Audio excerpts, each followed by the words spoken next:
다니엘 강의 25번째 시간이고요. 말씀의 제목이 다시 환상으로입니다. 중요하게 보여야 할 것이 있고 또 성경을 우리가 읽으면서 또 배우면서 강조하는 것은 중요하기 때문에 강조하는 겁니다. 한 번 말한 것보다 두 번 말씀하시는 것이 중요하고 두 번 강조한 것보다 세 번 강조한 것이 중요하고 네 번을 강조한다는 것은 그만큼 중요하다라는 의미가 그 안에 포함되어 있습니다. 다니엘서를 가만히 보면 처음에 다니엘이 해석해주고 보았던 환상은 신상에 관한 환상이었습니다. 머리와 가슴, 그리고 팔, 넓적다리, 그리고 발가락이 다 다른 재질과 다른 것으로 되어 있는 환상을 보았죠. 그리고 뜨인 돌이 그것을 다 깨트려버리는 것들을 또 보았습니다. 이 환상을 시작으로 또 두 번째 다니엘이 직접 환상을 본 것은 네 짐승입니다. 그리고 오늘 두 짐승을 봅니다. 이렇게 어떤 환상이 반복되고 있습니다.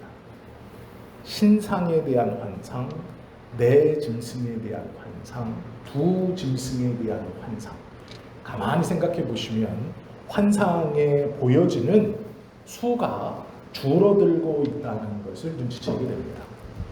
이게 무슨 의미냐면 처음의 환상은 가장 넓게 보여주셨고 두 번째 환상은 이 처음에 보여주셨던 신상을 요약해서 보여주신 것이고 오늘 보는 이 두 짐승의 환상은 이 네 짐승의 환상을 더 압축시켜서 보여주신 것이고 계시록에 가시면 바닷짐승이라는 한 짐승이 등장합니다.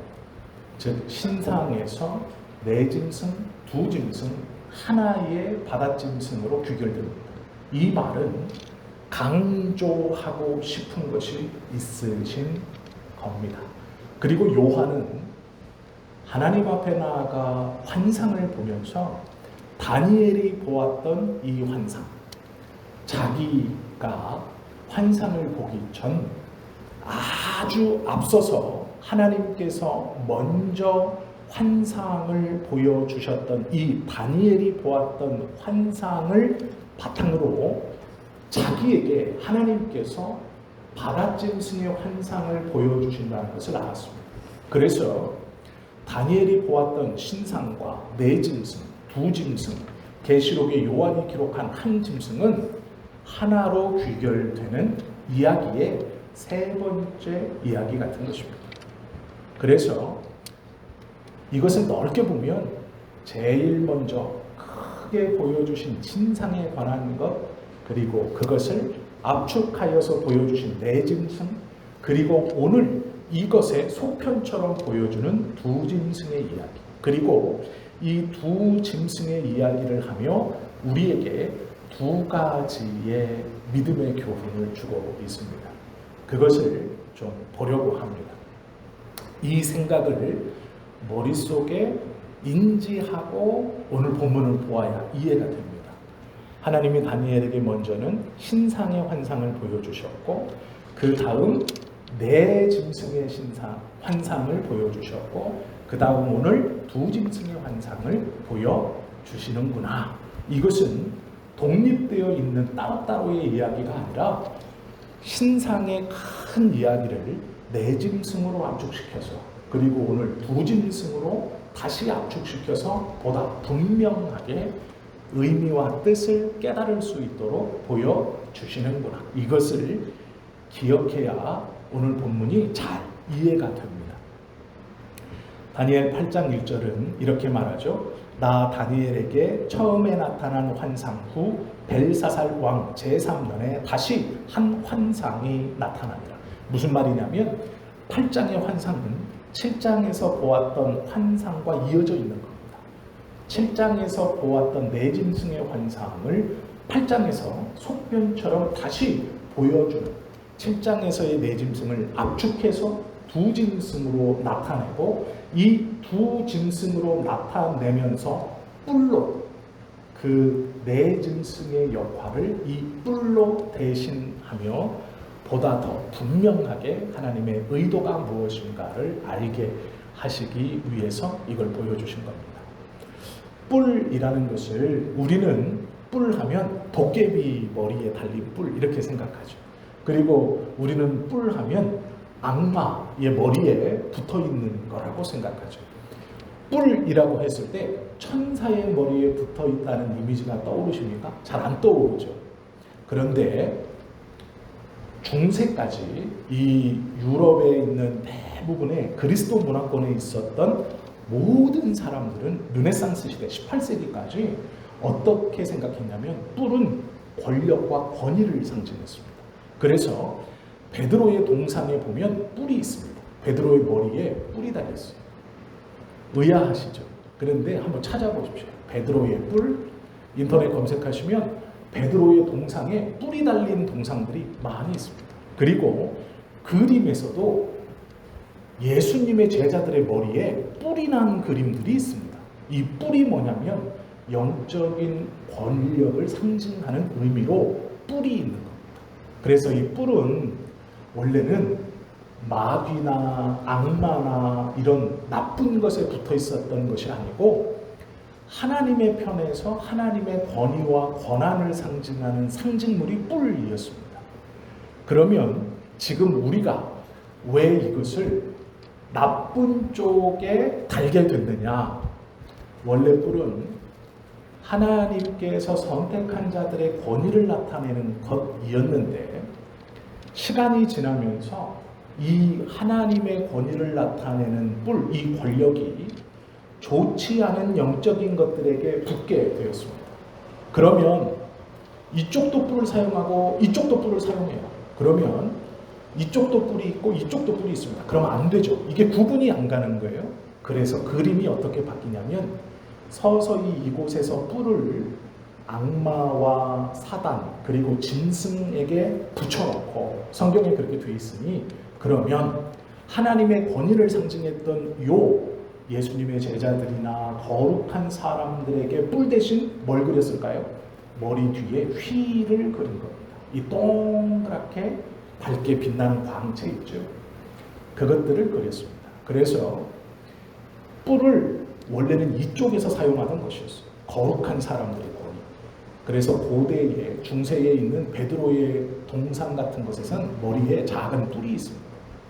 그런데 이걸 이쪽에서 사용하니까 이제 이쪽에서는 뿔을 쓰지 않고 밝게 빛난 휘라고 하는 걸 그림에 그리고 조각에도 뒤에서 빛이 나도록 바꾸었습니다. 그래서 우리는 지금 이미지가 뿔은 이쪽에 붙어 있고 이쪽은 그 밝게 빛나는 동그란 것으로 표현했다는 것을 우리가 익숙하지만 요 성경 시대의 뿔은 권리, 권한, 능력 이런 것을 상징하는 것입니다. 그래서 어디에 뿔이 있다라는 건 그것이 권력이고 권한이고 힘을 갖고 있다라는 상징이었습니다. 즉 짐승의 머리에 뿔이 있다라는 건 이 짐승이 권력, 권위, 권한을 갖고 있다, 능력을 갖고 있다라는 의미였습니다. 다니엘 시대도 마찬가지로 뿔이라는 것은 권력과 권위였습니다. 그래서 이 짐승의 머리에 뿔이 난다라는 건 그 짐승이 권력을 갖고 있다. 그 뿔이 길다라는 의미는 이 권력이 길다, 크고 두껍다라는 것은 그 권력의 뿔이 권한이 크고 넓다라는 의미이고 그 뿔을 다른 뿔이 솎아낸다라는 건 앞에 권위를 뒤에 난 권위가 이겨낸다라는 뜻입니다. 물리친다라는 의미입니다. 그래서 숫양과 숫염소라는 것을 등장시키고 앞에서는 무슨 형태의 무슨 머리, 즉 짐승이지만 괴물이었습니다. 앞에 네 짐승은 짐승이라고 표현하지만 괴물이었어요. 날개가 없어야 되는 짐승의 날개가 돋고 그렇게 형태를 갖춰서는 안 되는데 엉뚱한 형태, 머리와 몸이 전혀 어울리지 않는 것을 붙여놨습니다. 그래서 짐승이라고 표현하지만 괴물입니다. 그런데 오늘 다니엘이 본 두 짐승은 숫양, 숫염소입니다. 친밀하죠. 괴물이 아닙니다. 그 숫양과 숫염소 머리에 뿔이 났습니다. 친숙하지만 큰 권위를 갖고 있다라는 것이죠. 이스라엘 백성에게 친숙한 숫양, 숫염소, 그 친숙한 짐승들에게 뿔이 났습니다. 이것은 일상생활, 꺼려지는 것이 아니라 가깝게 보고 누구나 알 수 있는 그것의 권리와 권한을 두었다. 이렇게 해석하시면 됩니다. 그래서 이 두 짐승으로 나오는 8장에서 숫양은 메대와 바사를 상징하고 바사가 메대를 이겨, 즉 페르시아가 앞에 바벨론을 이기고 페르시아가 더 큰 힘을 발휘한다라는 것이죠. 그리고 이 숫양이 동서남북 모든 곳을 쳐서 다 뭉개뜨립니다. 그러나 누구도 막을 자가 없었습니다. 그때 서쪽에서 숫염소 한 마리가 올라오는데 이 숫염소와 숫양이 싸웁니다. 그리고 숫양이 패배하고 숫염소가 승리합니다. 숫양을 밟아서 머리에 발을 대고 그 머리를 부시려고 하는데 아무도 막을 자가 없습니다.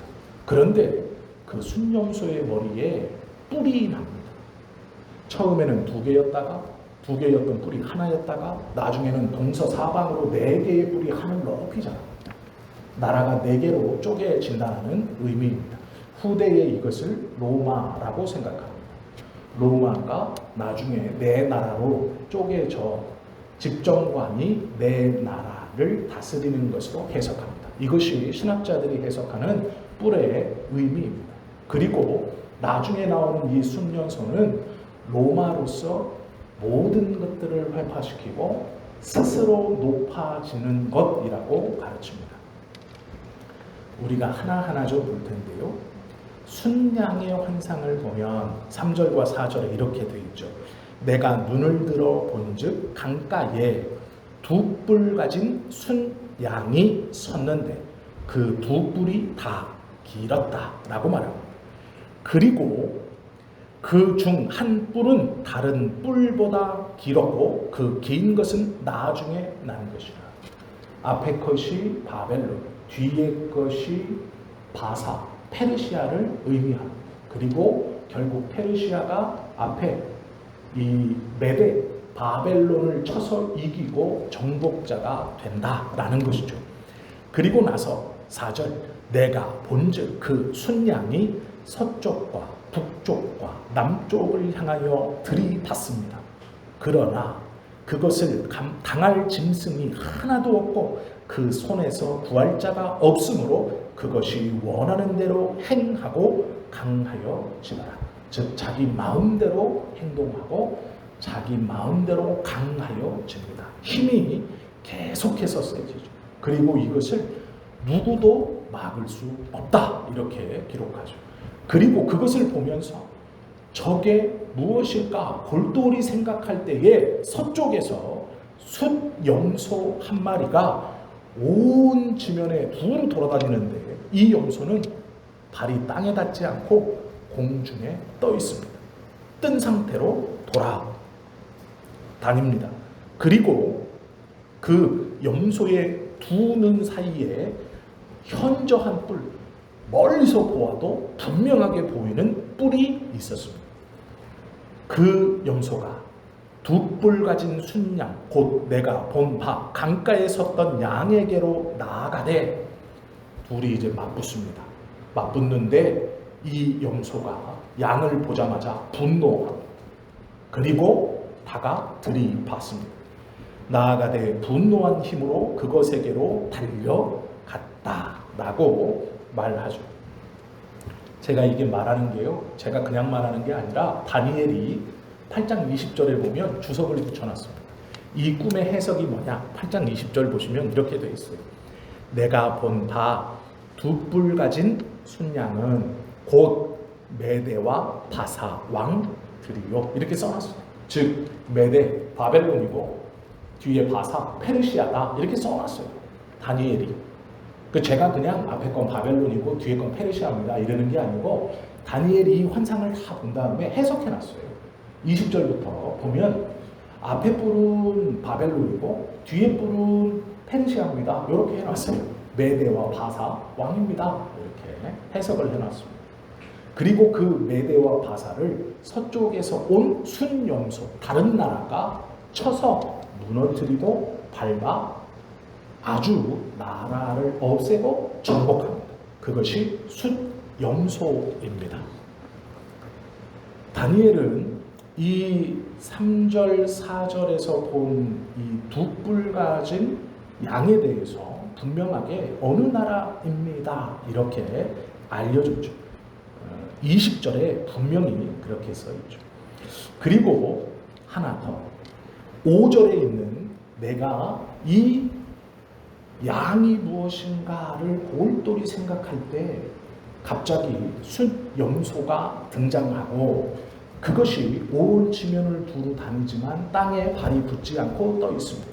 이건 뭘까? 21절에 또 해석해 놓았습니다. 털이 많은 숫염소는 곧 헬라 왕이요 그의 두 눈 사이에 있는 큰 뿔은 곧 그 첫째 왕이요 라고 말하고 있죠. 이것을 온 지면에 돌아다니는 헬라 왕 알렉산더 대왕을 뜻한다고 말하고 있습니다. 우리가 생각하는 그 알렉산더 대왕이 맞습니다. 42채 못 되어 죽었던 그 정복왕이라고 부르는 그 역사 속에 나오는 그 왕을 뜻하는 것입니다.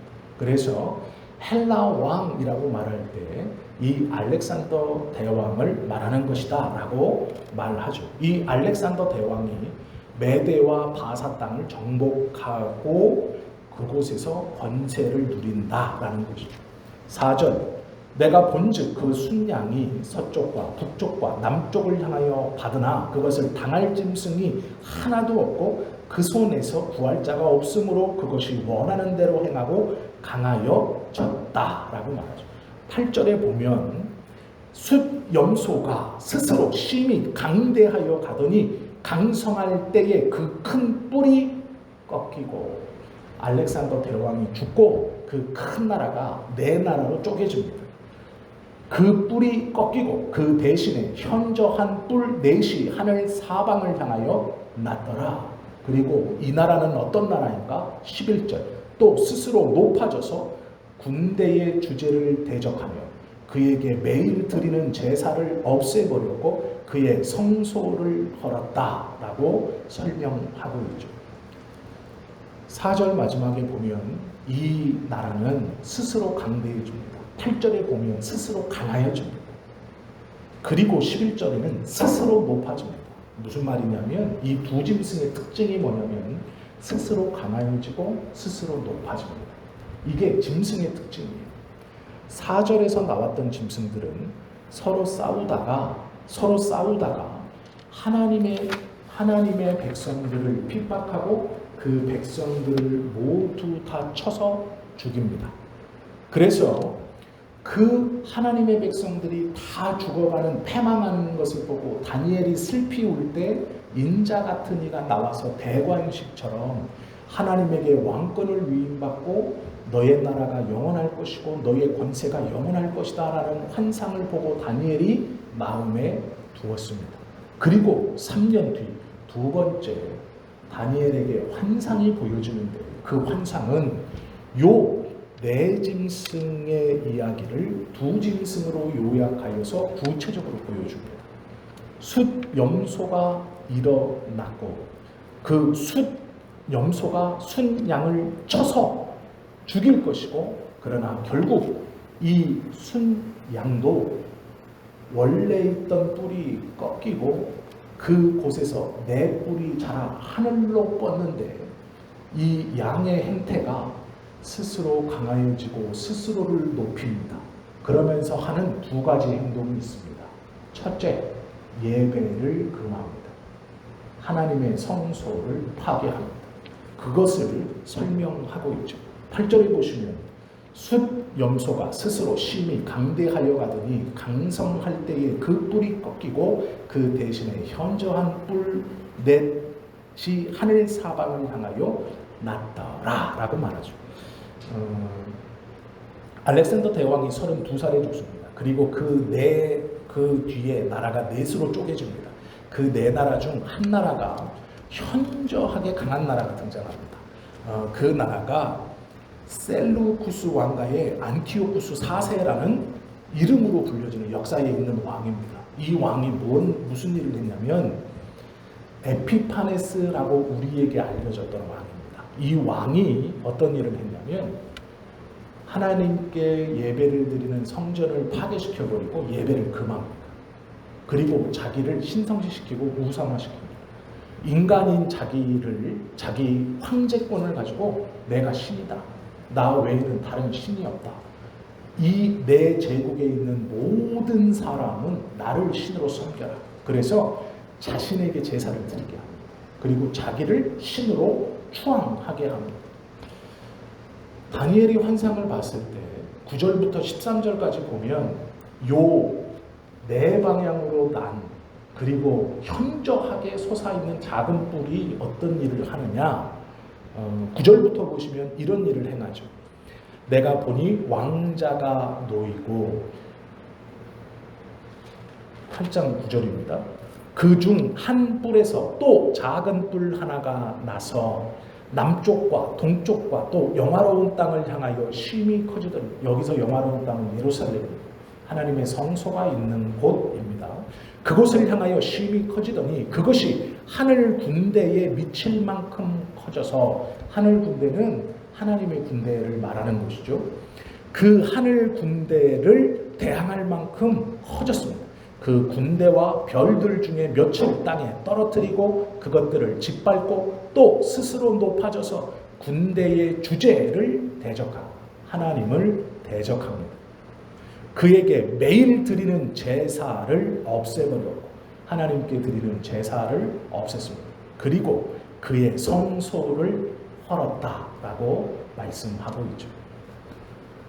염소를 이기고 네 뿔이 자라나고 그 네 뿔 중 한 작은 뿔이 강하게 일어난 이 염소가 하는 일이 뭐냐면 스스로 강대하여지고 하나님을 대적하고 성소를 파괴하고 예배를 금합니다. 스스로 높아져서 즉 스스로 강해지고 스스로 높아져서 결국 하나님을 대적하고 성소를 파괴하고 예배를 금합니다. 이게 짐승이 하는 일이었습니다. 다니엘이 이 환상을 보았습니다. 그리고 어떻게 되느냐? 그의 악으로 말미암아 백성이 매일 드리는 제사가 넘긴 바 되어 없어졌다는 얘기죠.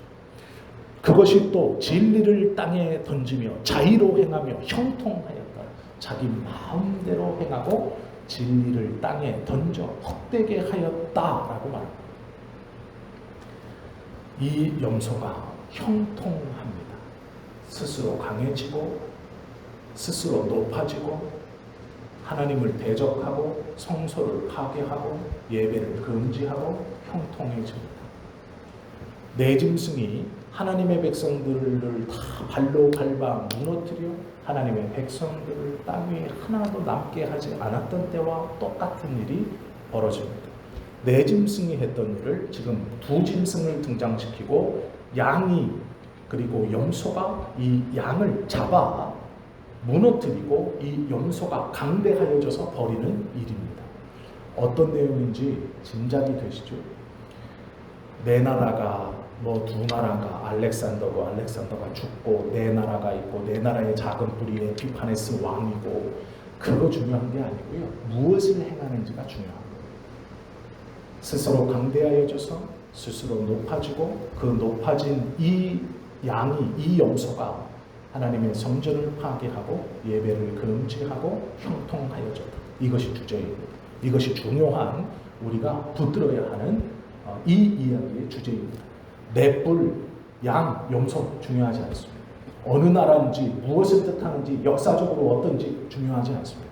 중요한 건 그 짐승이 무엇을 하고 있는가, 그 짐승이 어떤 것을 중요하게 여기고 있는가입니다. 그 짐승은 스스로 강하여 줍니다. 교만하여 줍니다. 즉, 이 이야기에서 다니엘은 친숙한 이스라엘 백성과 자기에게 친숙한 양과 염소가 등장한다. 우리의 일상생활에서, 우리의 삶에서, 이제 우리의 삶에서 이게 벌어진다라는 것이죠. 그리고 그 친숙한 것이 스스로 강하여져서 하나님의 백성들과 하나님을 대적한다는 것. 그런데 그 대적 전에 스스로 강해지고 높아지고, 스스로 강해지고 높아지고, 교만하여 결국 하나님처럼 자기를 섬기게 하고 하나님의 성소를 파괴하고 예배를 금지합니다. 그런데 이 본문에 보시면 예배를 금지했다는 것이 2번 강조됩니다. 왜 그럴까요? 중요하기 때문입니다. 이 강한 짐승이, 뿔을 가지고 권위를 가지고 있는 짐승이 스스로 강해지고 높아진 이 짐승이 결국 하는 일이 뭐냐? 하나님의 성소를 파괴하는 일입니다. 즉, 하나님을 섬기는 것을 금하는 것이고 하나님께 드리던 제사를 금하는 겁니다. 그러면 하나님을 대적하는 이 짐승이 중요하게 여기는 게 있습니다. 무엇입니까? 성소의 파괴, 제사의 금지입니다. 이것이 하나님을 대적하는 이 짐승이 가장 원하고 정말 중요하게 생각하고 있는 것이죠. 그러면 우리는 반대로 하나님의 백성의 입장에서, 하나님께서 이 땅에 믿음을 주고 살게 하시는 우리들의 입장에서, 믿음을 가진 우리들의 입장에서 이 짐승이 제일 신경 쓰고 제일 하고 싶어 하는 일, 성소의 파괴와 예배의 금지입니다. 그럼 우리는 반대로 어떤 것을 끝까지 지켜야 됩니까? 하나님을 섬기는 하나님의 공동체와 하나님께 드려지는 예배입니다. 아주 쉬워요. 하나님을 대적하는 하나님의 원수가 중요하게 여기는 2가지, 성전의 파괴와 예배의 금지입니다. 그럼 하나님의 편에 있는 우리가 꼭 지켜야 하는 2가지 뭘까요? 믿음의 공동체와 예배입니다. 너무도 분명하죠. 다니엘은 이스라엘 백성들에게 2가지를 꼭 지켜야 한다. 하나님을 대적하는 모든 나라, 모든 짐승, 모든 원수가 꿈꾸고 하기를 원하는 것, 하나님의 성전의 파괴와 예배의 금지, 하나님을 섬기지 못하게 하는 것. 그러면 우리의 편에서 꼭 지켜야 되는 게 뭘까요? 믿음의 공동체와 하나님을 향한 예배입니다. 너무도 분명하고 너무도 당연한 결과죠. 저쪽이 중요하게 여기는 것이 우리에게도 중요한 겁니다. 하나님이 나에게 원하시는 게 뭐냐? 내가 믿음을 가지고 이 땅을 살아가며 하나님을 대적하는 세상의 권세에 대적해서 살아가는 방법이 뭐냐? 기도를 많이 하는 것, 구제를 많이 하는 것, 선교를 많이 하는 것 너무 중요하죠. 하나님의 말씀을 많이 암송하고 있는 것 너무 중요하죠.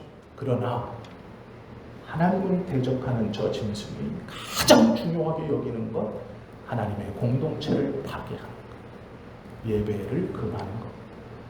그럼 우리는 하나님의 공동체를 지켜가는 것, 예배를 지켜가는 것이 중요한 것이라는 거죠. 저쪽에서 목숨 걸고 하는 것, 저쪽에서 중요하게 하는 것, 우리 쪽에서도 중요한 것이 되는 겁니다. 하나님을 믿고 살아가는 우리가 평생 살아가는 거죠. 광야길을 걸어가면서 꼭 지키고 가야 하는 2가지, 믿음의 공동체, 하나님께 드리는 예배, 너무도 분명하고 너무도 명확하죠. 이것을 붙들고 지켜가는 것이 성도의 도리이고 믿음의 도리입니다. 다른 게 아니에요. 구제하고 봉사하고 섬기고 너무 좋고 꼭 필요한 일입니다. 그러나 마지막까지 놓치거나 잊어버리면 안 됩니다. 믿음의 공동체를 지켜가는 것, 이걸 뺏기면 안 됩니다. 하나님께 예배 드리는 이걸 놓치면 안 됩니다. 이 2가지를 제일 중요하게 여깁니다.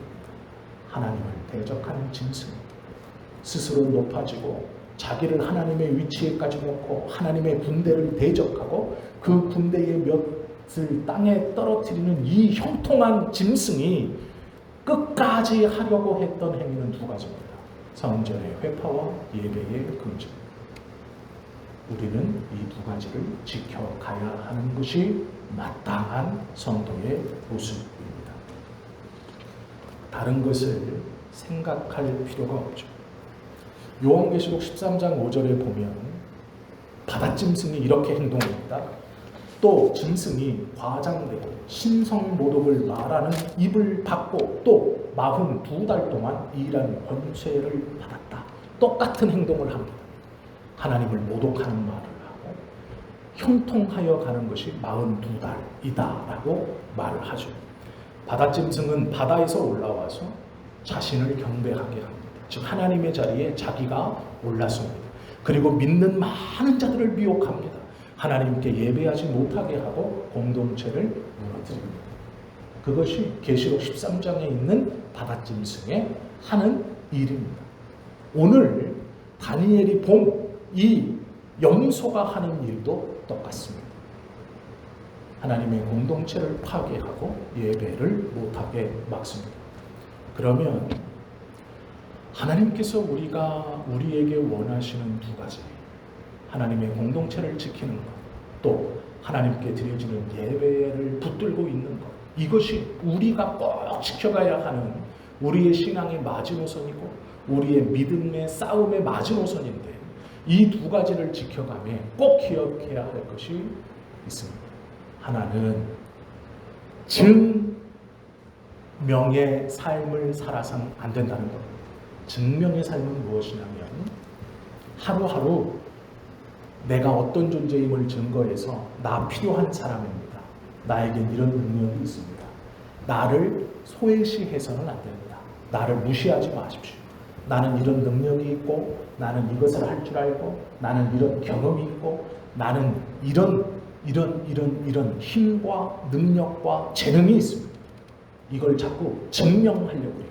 날마다. 그래서 소외되지 않고 왕따도 되지 않고 남들에게 무시당하지 않는 삶을 살려고 합니다. 이게 증명의 삶입니다.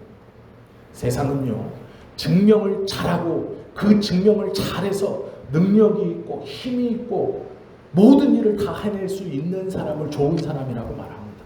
그 사람을 성공한 사람이라고 말하고 그 사람이 사회에서 꼭 필요한 사람이라고 말합니다. 그러나 하나님은 증명하는 삶을 살지 않도록 말씀하고 있습니다. 세상을 향해 내가 무엇을 할 수 있는지 말하지 않아도 되고, 세상을 향해 매일매일 내 능력과 내 힘과 내 기량, 내가 아직 늙지 않았음을, 내가 아직 퇴물이 아님을, 내가 무시당하지 않을 사람임을 계속 매일매일 증명하고 사는 그 삶을 믿는 자는 살 필요가 없다라고 가르치고 있는 것입니다. 세상은요, 우리에게 네가 무엇을 할 줄 아느냐라고 묻습니다. 그리고 세상은 우리에게 너에게 무슨 능력이 있느냐라고 묻습니다. 그것을 위해서 너는 돈이 얼마 있느냐, 대학을 어디 나왔느냐, 어떤 직장을 가졌었느냐, 어떤 프로젝트를 성공해 봤느냐라고 계속 물어요. 너는 무엇을 할 수 있느냐, 너를 어디다 쓸 수 있느냐, 너의 쓰임은 무엇이냐, 너의 값어치는 얼마냐 라고 물어요. 그래서 우리의 나이가 중요하고 우리의 건강이 중요하고 우리의 배움의 수준이 중요하고 학벌이 중요하고 내가 어떤 위치에 있고 내가 무엇을 할 수 있다는 것을 계속 증거하게, 계속 증명하게, 모임에 가도 어떤 공동체에 가도 내가 쓸모 있는 사람이라는 걸 증명하려고 노력합니다. 저는 어디를 나왔고 어디에 다니고 무엇을 할 수 있습니다. 모든 사람을 만나든 세상은요, 나의 쓰임에 대해서 상대방이 알아주어야 하는 삶입니다. 이것을 증명하는 삶입니다.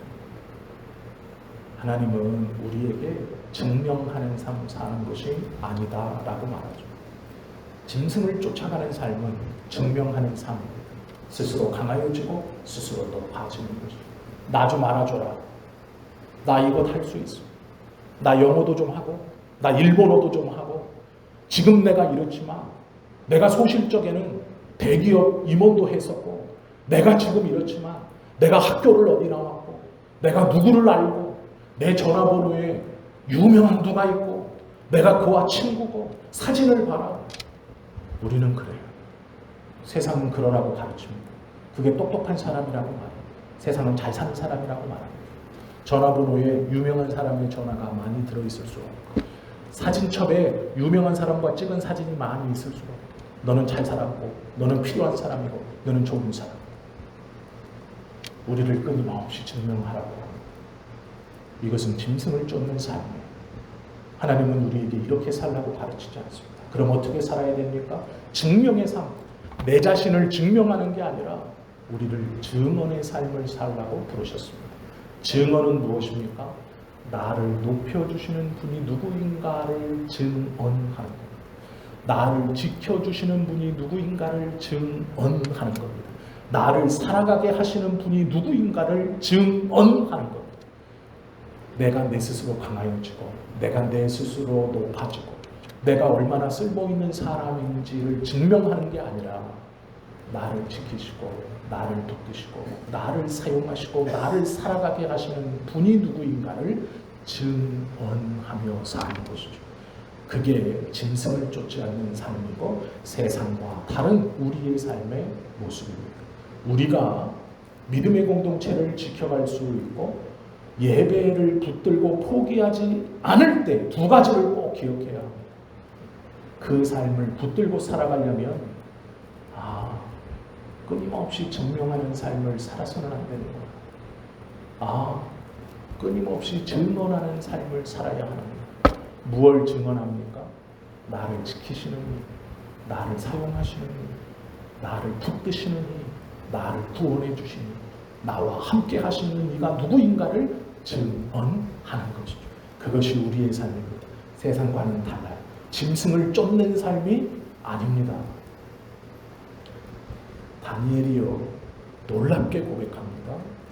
오늘 이 13절 보시면, 내가 들은즉 한 거룩한 이가 말하더니 다른 거룩한 이가 그 말하는 이에게 묻되, 환상에 나타난 바 매일 드리는 제사와 망하게 하는 죄악에 대한 일과 성소와 백성이 내어준 바 되며 짓밟힐 일이 어느 때까지 이를 거라고 묻습니다. 공동체가 파괴되고 예배가 금지되고 믿는 자들이 밟히는 이 일이 어느 때까지?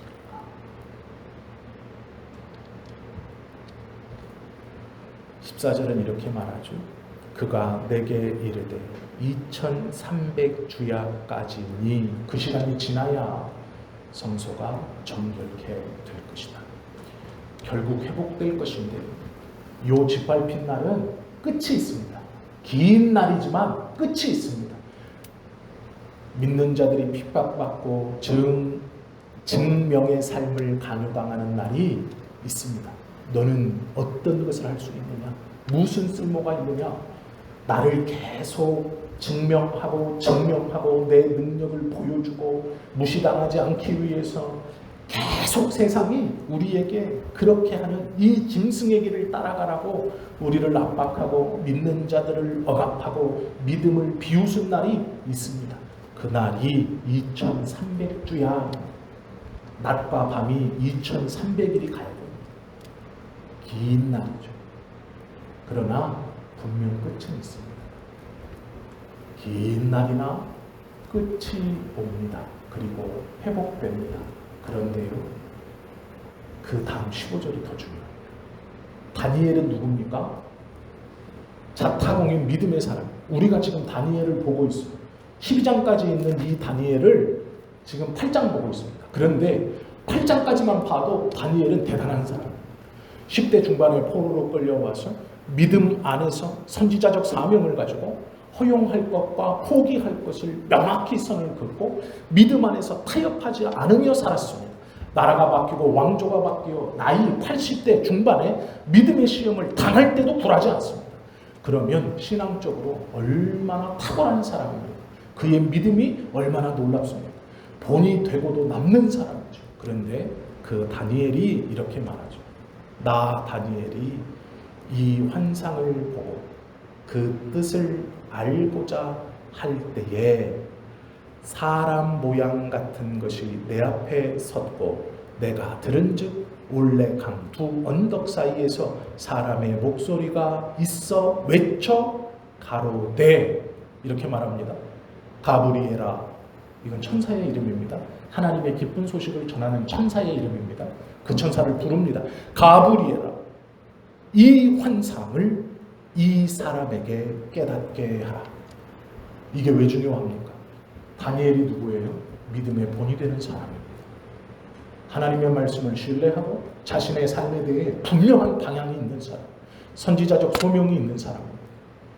그리고 놀랍도록 하나님의 환상을 보고 그 환상의 의미를 정확히 아는 사람, 삶에 있어서 흔들림이 없습니다. 믿음에서. 그런데 이 믿음의 사람 다니엘을 거룩한 이가 가브리엘 천사를 불러 뭐라 그러냐면 이 환상을 깨닫게 하라. 깨닫게 하라. 다니엘도 깨달아야 한다는 거죠. 그 믿음의 사람인 다니엘도 믿음으로 살아가려면 깨달아야 합니다. 그럼 우리는 2번, 3번, 4번 날마다 깨달아야 합니다. 날마다 되새기고 날마다 깨닫고 날마다 돌아보고 날마다 새롭게 알아야 합니다. 다니엘도 깨달아야 한다면 우리는 2번 깨닫고 3번 깨닫고 4번 깨닫고 5번, 6번, 10번, 100번, 1000번 깨달아야 하죠. 시험이 올 때, 의심이 올 때, 고난이 올 때 낙심하고 물러서는 게 아니라 깨달아야죠. 다니엘도 깨달아야 돼요. 그 믿음의 사람인 다니엘, 10대에 그 숱한 어려움, 그 포로의 생활을 겪고 수만 가지 죽음의 경험을 믿음으로 이겨냈던 믿음의 사람인 다니엘도 깨달아야 된대요. 이 고통의 시간, 이 짐승이 형통하고 하나님의 믿음의 공동체를 무너뜨리고 예배를 금지하는 이 시간을 견디기 위해선 이 의미를 깨달아야 합니다. 그래야 견딜 수 있는. 그러면 우리는 10번도 100번도 1000번도 더 깨달아야 합니다. 무슨 말입니까? 매일매일 하나님의 말씀 앞에 매일매일 하나님께 기도하면서 하나님이 믿음 흔들리지 않도록 하나님의 공동체와 하나님께 예배하는 것을 포기하지 않도록 날마다 새 힘을 주시고 날마다 새로운 각오를 주시고 날마다 새로운 깨달음을 허락해 달라고 우리가 기도해야죠. 오늘 살듯 내일 살고 어제 살듯 오늘 살고 오늘 살듯 그냥 내일 살려고 하고 있다면 무너지고 두렵고 겁먹을 수밖에 없습니다. 나도 모르게 짐승 따라갈 수밖에 없어요. 자꾸 증명하려고 할 수밖에 없어요. 그러니 세상에서 사람들이 원하는 것에 눈독 들이고 그것을 붙들려고 하고 그것을 자꾸 내세우려고 할 수밖에 없어요. 교회 안에서도 밖에서 회장이면 교회에서도 회장이고 밖에서 사장이면 교회에서도 사장이고 밖에서 사장이고 밖에서 부하 직원이면 교회에서도 사장이고 교회에서도 부하 직원. 천만의 말씀이에요. 지금 얼마 안 되는 우리도 이게 있을 수 있습니다. 권사, 집사, 성도 계급처럼 안수 집사님, 장로님 전 단계니까 뭐가 있고 나는 이제 안수 집사가 될 거고 여자도 권사 다음에 장로가 될 수 있대. 내가 장로만 돼봐. 똑같이 할 거야. 아니요. 그렇게 증명하지 않아도 돼요. 내가 교회에서 얼마나 필요한 사람인지 아세요, 목사님? 아니요, 그러지 않으셔도 돼요. 몇 명 안 되잖아요. 보면 알아요. 믿음을 가지고 있으면 되죠. 믿음의 공동체를 사랑하고 지켜가려고 하고 하나님께 드리는 예배를 귀하게 여기고 그 예배를 놓지 않으려고 하는 아주 기본적인 2가지만 붙들고 있습니다. 다른 것 필요 없습니다. 증명하지 않아도 돼요. 증언하면 돼요. 우리는 다 증언하는 사람입니다. 예수님을 증언하는 사람, 하나님을 증언하는 사람. 그렇게 우리를 부르셨죠. 증명의 삶을 포기하고 증언의 삶을 살 때 예배의 자리를 지킬 수 있고 하나님의 공동체를 사랑하고 지킬 수 있죠. 다니엘은 깨닫기를 원했어요.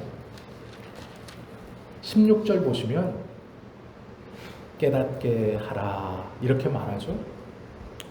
27절 보면요. 이에 나 다니엘이 지쳐서 환상을 보고 그 해석이 자기를 너무 힘들게 하고 하나님의 백성들이 다 죽고 악의 세력이 형통하고 다니엘이요 지칩니다. 고백해요. 이에 나 다니엘이 지쳐서 여러 날 앓다가 끙끙 앓습니다. 일어나서 왕의 일을 보았느니라. 내가 그 환상으로 말미암아 놀랐고 그 뜻을 깨닫는 사람도 없었더라. 제3자처럼 말하지만 이건 다니엘 스스로 자기에게 하는 말입니다. 내가 다 깨닫지 못했다. 그러니 힘들고 끙끙 앓습니다. 아픕니다. 소화시키기가 힘들어요. 하나님의 백성들이 망해야 하는 것, 하나님의 성소가 파괴되고 하나님께 드리는 예배가 금하여지는 악이 형통하는 것, 물론 날짜가 정해져 있지만 그 세월이 왜 허락되어야 하는지, 왜 그 뒤에 회복되어야 하는지, 왜 지금은 아닌지, 당장은 아닌지 믿음의 사람인 다니엘도 힘들어요. 그러니 끙끙 앓아요. 어지럽고 아파요. 견딜 수 없어요. 그러면서 스스로에게 말하는 거예요. 깨닫는 자가 없다. 우리는요. 우리가 다니엘보다 믿음이 좋다고 말할 수 없죠. 우리는요. 더 깨닫기 위해서 몸부림쳐야죠. 날마다 깨달아야 돼요. 날마다 몸부림쳐야 돼요. 그래야 지켜갈 수 있어요. 증명하면서 살라고 말하는 세상 속에 증언의 삶으로 살 수 있는 유일한 방법은 날마다 깨닫기 위해서 몸부림치는 겁니다.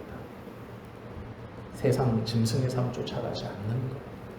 다니엘도 이렇게 한탄하는 이 어려운 난제를, 이 믿음의 삶의 난제를 우리가 어떻게 하루아침에 다 깨달아서 초연하듯 해탈하듯 살겠어요? 아픔이 오면 여전히 아프고 슬픔이 오면 여전히 슬픈 거죠. 그게 정상이에요. 그런데 깨달아 알려고 몸부림쳐야죠. 포기하는 게 아니에요. 될 대로 되라가 아닙니다. 다니엘도 그 믿음의 사람인 다니엘도 몸부림치듯이 우리도 하나님 앞에서 몸부림쳐야죠.